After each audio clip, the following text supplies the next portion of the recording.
Inihaw na alimasag. Naputol. Tapos putol pa. O, tignan nyo. Putol yan.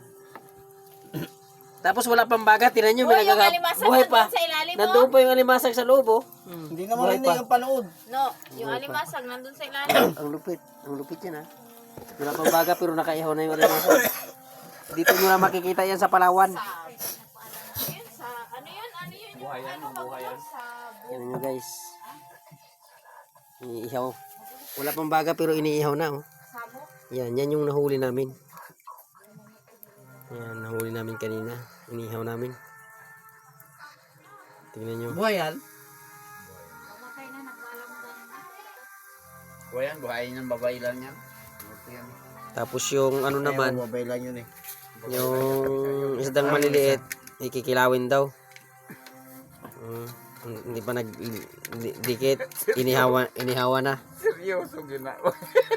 Inihawa na, hindi pa nagdikit. Hindi ka rin yan magyaman sa kabablog-vlog mo. Yan yun. Wala yan. Mm. Pati bigaon.